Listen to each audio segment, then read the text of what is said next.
So this is a question about exploration and the exploration process. So current knowledge about hydrogeology at the Angela-Pamela site cannot rule out the risk of groundwater contamination being caused by exploratory drilling. Currently, the assessment of the risk to groundwater from mining-related activity is to be undertaken simultaneously with resource exploration. Given the potential risk of exploratory drilling, will the NT Government commit to a requirement of the joint venture that the assessment of groundwater risks be completed and publicly released before exploratory drilling commences? Well, it's not my department who does the assessment of water. The Department of Mines is completely separate about that. It's done by the Resource, Environment and Arts and Sports. I've noticed in the newspaper too, in the Australian Advocate, Graham Riggs, who worked extensively with water, he expresses some doubts if any activity, especially exploration activity, will affect the groundwater reserves. The other thing you have to, and I had the same concerns. My main concern was what will happen to the groundwater. I know that we rely on fossil water like springs, water that actually stored underground for millions of years. And the last thing I wanted is how this quality of water be compromised. And certainly all these issues will be assessed and will continue to be assessed from the exploration stage. And if there's an applicable mine, that will be strictly assessed by the Department of Environment, Arts and Sports. If there is any possibility of contamination, even the remotest, I doubt very much that Pamela and Angela will ever become a mine. Okay. Another question on that topic. Does that mean that would the NT Government like to agree here today to make the joint venture's management plan for the exploration process public before giving the joint venture permission to begin drilling? Well, the mine management plan actually belongs to the company, and because it belongs to the company, it might contain information that's very, very confidential, and it's not up to me. It's not up to me to release it. However, the company can make the decision to release it themselves. However, you've got the opportunity through the Freedom of Information Act, if you've got any doubts, to apply for release of this document.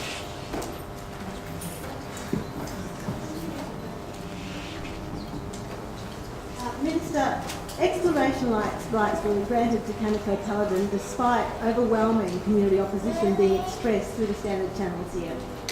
To reassure the Alice Springs community that they will have genuine input into a decision over mining rights, will you commit your full support and the support of the government to making this decision contingent on the approval of a community ballot or plebiscite of the Alice Springs community?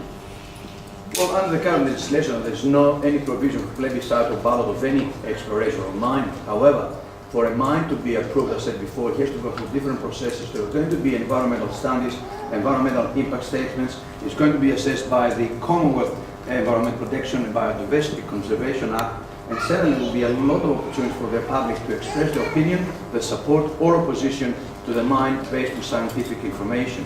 And that has happened with other mines and will continue to happen, and will continue to happen in this case if a mine ever proceeds. You've mentioned the Federal Environment Protection Biodiversity Conservation Act.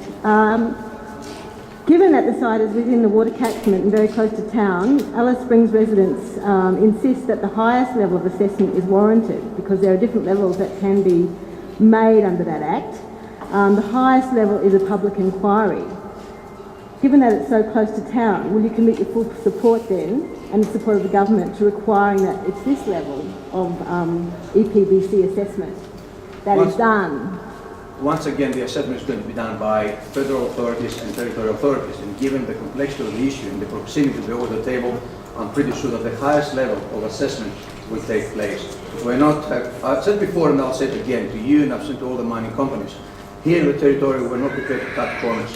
I'm the first minister who put strict conditions in mines around the territory.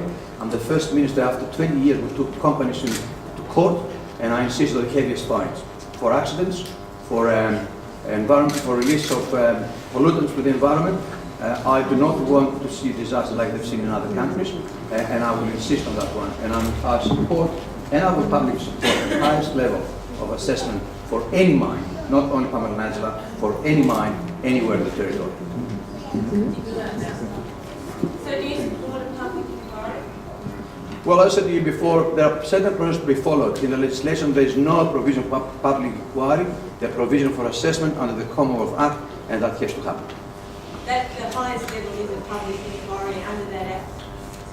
Is that the highest level under the Act? I will support the highest level of assessment given the proximity and the complexity of the issues. However, the decision does not rest with me, it rests with the Federal Minister. Now it's up to him to decide what he's going to do. We'll come back to questions from the floor. Might just Yeah. give you questions. But thank you, Minister, because while it is the Federal Minister that makes the final decision, obviously what is recommended by the Territory Minister will have an impact. And if you're going to recommend the highest level, Once again, the assessment, environmental assessment, are not recommended by me, as the Minister of Mines. I cannot recommend highest or the lowest. It would be recommended by the Minister who is responsible for the environment. next question.